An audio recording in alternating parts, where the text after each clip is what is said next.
नमस्कार दोस्तों, स्वागत है आप सभी का आज के मुख्य समाचार में। तो चलिए जानते हैं दिन भर की 25 बड़ी खबरों को फटाफट अंदाज में। पर आगे बढ़ने से पहले वीडियो को लाइक और चैनल को जरूर सब्सक्राइब करें, साथ में लगे नोटिफिकेशन को ऑन करें।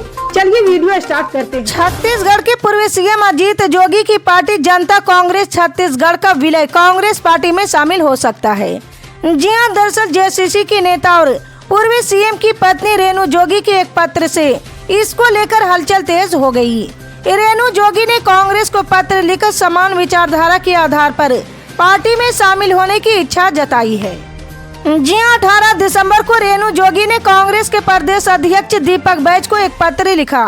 इसमें उन्होंने लिखा कि जेसीसी और कांग्रेस की विचारधारा मिलती है। हमारी कोर कमेटी ने सर्वसम्मति से यह फैसला लिया है कि हमारी पार्टी का कांग्रेस में विलय कर दिया जाए। हमारी पार्टी का कांग्रेस में विलय कर सभी पदाधिकारी और सदस्य कांग्रेस में शामिल होना चाहते हैं। संसद का शीतकालीन सत्र पूरी तरह से हंगामे की भेंट चढ़ा हुआ है। अडानी से लेकर भीमराव अंबेडकर पर गृह मंत्री अमित शाह के बयान पर घमासान मचा हुआ है। लेकिन कल संसद परिसर में धक्का मार सियासत देखने को मिली। इस धक्का कांड में बीजेपी की 2 सांसद घायल होकर अस्पताल में भर्ती हो चुके। राहुल गांधी पर बीजेपी ने धक्का देने का आरोप लगाया। जी हां, महिला सांसद ने भी राहुल गांधी के खिलाफ शिकायत दर्ज कराई है। लेकिन उधर राहुल और प्रियंका गांधी समेत पूरी कांग्रेस पार्टी बीजेपी पर भी इसी तरह के आरोप लगा रही।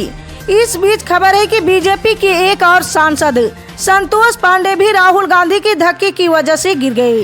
वहीं बताया जा रहा है कि कांग्रेस अध्यक्ष मल्लिकार्जुन खड़गे के घुटने में चोट लगी। ऐसे में जानना जरूरी हो जाता है कि इस धक्का कांड की शुरुआत कैसे हुई है। जी हां, दरअसल अंबेडकर पर गृह मंत्री अमित शाह के बयान के विरोध में कांग्रेस पार्टी संसद में प्रोटेस्ट कर रही थी। ठीक इसी समय बीजेपी भी कांग्रेस के खिलाफ प्रदर्शन कर रही थी। इस बीच गुरुवार सुबह 10:40 में कांग्रेस प्रोटेस्ट करते हुए संसद के मकर द्वार तक आ रही थी। इसी समय बीजेपी मकर द्वार पर खड़ी थी। पंजाब हरियाणा की शंभू और खनौरी बॉर्डर पर किसानों का आंदोलन जारी है। इस आंदोलन को अब खाप पंचायतों ने समर्थन देने का संकेत दिए हैं। जी हां, बता दें कि हरियाणा के हिसार में 29 दिसंबर को एक बड़ी महापंचायत बुलाई गई। बता दें कि किसान नेता जगजीत सिंह धल्लेवाल की अमरण अनशन की वजह से सेहत खराब हो रही। इसे लेकर खाप द्वारा केंद्र सरकार को अल्टीमेटम देते हुए कहा गया कि केंद्र सरकार 10 दिनों के अंदर किसानों से बातचीत कर मुद्दों को सुलझाए। खापों का कहना है कि अगर ऐसा नहीं हुआ तो इसके बाद 29 दिसंबर को महापंचायत में खापों द्वारा बड़ा फैसला लिया जाएगा। जी हां, सुप्रीम कोर्ट द्वारा किसान संगठनों को कोर्ट के सामने अपनी समस्याएं बताने के प्रस्ताव को किसान संगठनों ने मानने से इनकार कर दिया है।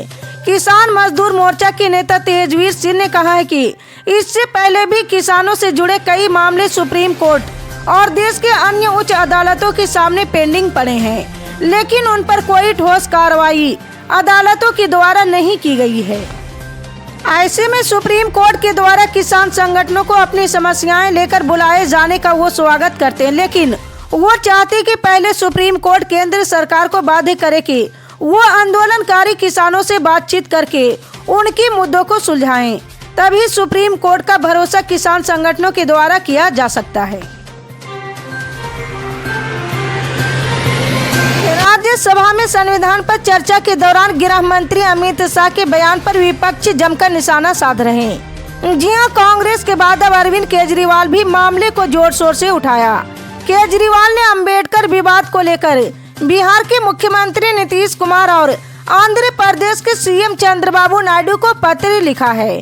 केजरीवाल ने अपने पत्र में लिखा है कि गृह मंत्री अमित शाह का बयान न केवल अपमानजनक है बल्कि भाजपा के बाबा साहेब और हमारे संविधान की प्रति सोच को उजागर करता है।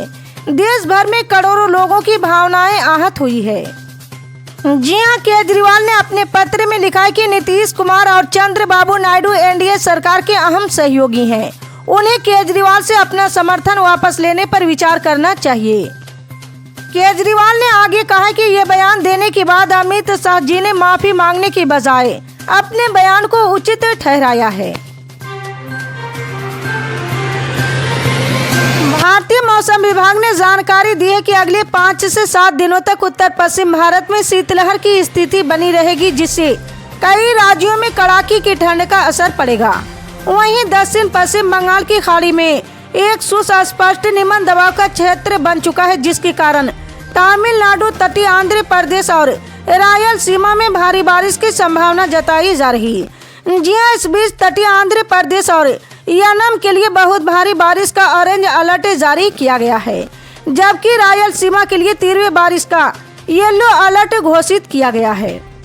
जी हां, IMD की ताज़ा जानकारी के अनुसार हिमाचल प्रदेश में 19 से 22 दिसंबर तक कड़ाके की ठंड का सामना करना पड़ेगा। वहीं पूर्वी राजस्थान में 19 से 21 दिसंबर तक ठंड रहेगी, जबकि पश्चिमी राजस्थान में 20 से 21 दिसंबर तक ठंड का असर रहेगा। जी हां, पंजाब में भी 19 से 22 दिसंबर तक इसी तरह का मौसम रहने की संभावना है। ममता सरकार के मंत्री और कोलकाता के मेयर फिरहाद हकीम ने एक बार फिर वक्फ बिल को लेकर मोदी सरकार पर निशाना साधा है। फिरहाद ने यह भी कटाक्ष किया कि मोदी सरकार लंगड़े की तरह चल रही। इससे पहले उन्होंने हाल ही में एक कार्यक्रम में कहा था कि आने वाले दिनों में मुस्लिम बहुसंख्यक होंगे। फिरहाद ने इस मामले में अमित मालवीय पर भी निशाना साधा है। जी हां, PM मोदी पर निशाना साधते हुए कहा है कि मोदी सरकार आप तो 2 बैसाखी लेकर चल रहे हैं। एक का नाम है नीतीश कुमार और दूसरे का नाम है चंद्रबाबू नायडू। उन्होंने आगे कहा है कि आप ये बिल पास करने की कोशिश करें, ये बिल पास नहीं होगा। आप भरोसा रखिए, ये बिल पास नहीं होगा, क्योंकि उनका प्रॉपर्टी लेने का अधिकार मोदी सरकार का नहीं है। देश में अंबेडकर मामले पर हो रहे विवाद के बीच में महाराष्ट्र की राजनीति नई करवट ले सकती है। जी हां, महाराष्ट्र विधानसभा चुनाव में महायुति गठबंधन की शानदार जीत के बाद शिवसेना उद्धव गुट पूरी तरह से बैकफुट पर आ गई। शिवसेना UBT के नेता उद्धव ठाकरे को कहीं न कहीं ये आभास हो गया कि उन्होंने BJP का साथ छोड़कर बहुत बड़ी गलती कर दी। अब उसी गलती को सुधारने के लिए और बेटे आदित्य ठाकरे का राजनीतिक भविष्य के लिए उद्धव ठाकरे BJP का दरवाजा खटखटा रहे हैं। जी हां, कहा जा रहा है कि RSS और BJP के साथ पुराने रिश्ते का हवाला दिया जा रहा। ऐसे में सवाल उठता है कि क्या PM नरेंद्र मोदी और गृह मंत्री अमित शाह उद्धव के दिए घाव को भूलकर शिवसेना संस्थापक बाला साहब ठाकरे की दोस्ती का कर्ज उतार देंगे।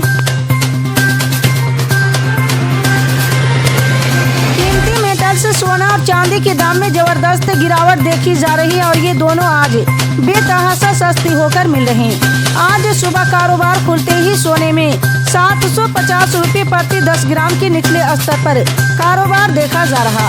वहीं सुबह चांदी 2150 रुपये प्रति किलोग्राम तक सस्ती मिल रही। जी हां, सोना और चांदी की कीमतों में जबरदस्त गिरावट देखी जा रही है।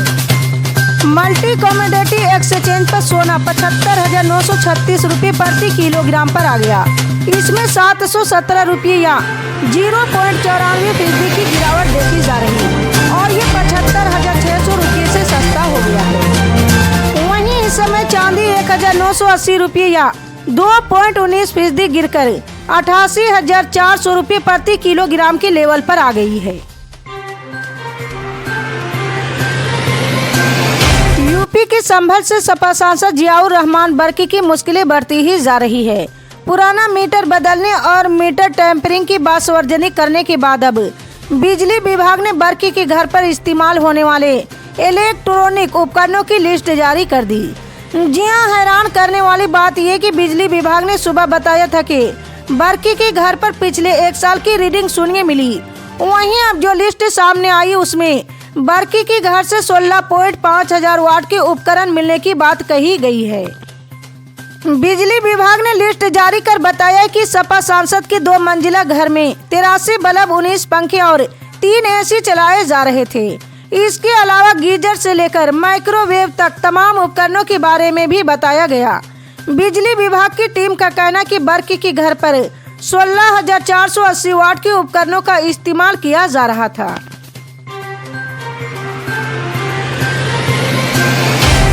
यूसीसी यानी समान नागरिक संहिता को देश के 14 राज्यों में लागू किया जाना पक्का हो गया।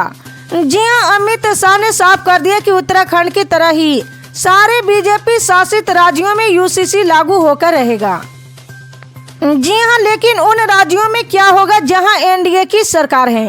देश में ऐसे 6 राज्य जहां एनडीए का शासन है, जहां नीतीश कुमार और एन चंद्रबाबू नायडू जैसे गैर बीजेपी मुख्यमंत्री हैं।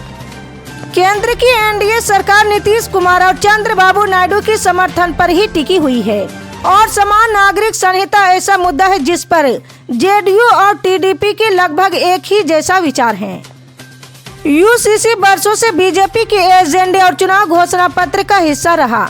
जी हां, लोकसभा चुनाव 2024 के दौरान बीजेपी के घोषणा पत्र में कहा गया था कि जब तक भारत समान नागरिक संहिता नहीं अपनाता तब तक लैंगिक समानता नहीं हो सकती।